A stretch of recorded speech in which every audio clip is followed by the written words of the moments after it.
Tonight we honor an amazing Suncoast woman who has astounded doctors and competitors in every sport she's tried. ABC 7's Linda Carson is here with more. Linda? A doctor once told Deb Schock that she would be blind in 7 years. She was also told that she would never be able to live a productive life and should never live to be a grandmother. That was 42 years ago, and she proved them all wrong. They call her a woman of steel, and it's easy to see why.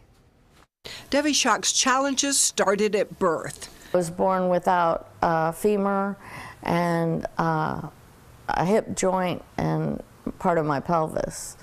So I had a shortened leg.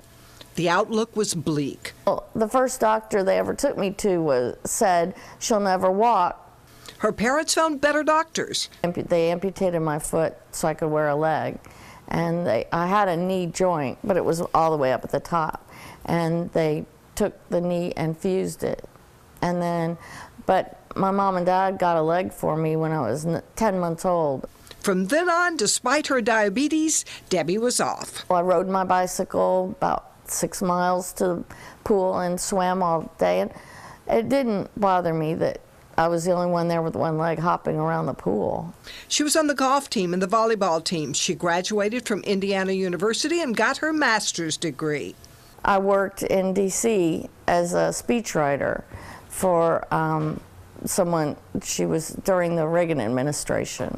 At a Learn to Ski program, she met her husband, John. He was from London, and she soon moved there, joined the British disabled ski team, and competed all over Europe. Then she and John moved back to Florida. I owned a structural steel fabrication company, and I was named Tampa Bay Business Journal's Businesswoman of the Year for manufacturing while we owned the steel company. She became known as the Woman of Steel. They met her spirit. She says she deserves the name because of her body parts. I have an insulin pump, and I have a blood glucose monitor. I have a spinal cord stimulator, and my leg, obviously. And so I'm over 50% replacement parts.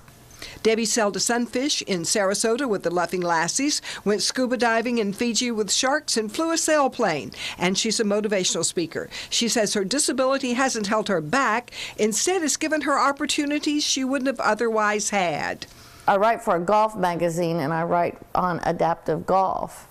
So I wouldn't have had that opportunity. And her life lesson, be on the lookout for opportunities.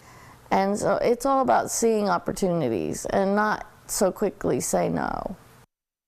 I got to know Debbie when we were both sailing with the Laughing Lassies, but I have to tell you guys, she was always way out front and I was always last, so I had to wait to get to know her till we got back to land. Right, I'm but not she surprised. is an awesome Inspirational, person. yeah, that's amazing. Great story there.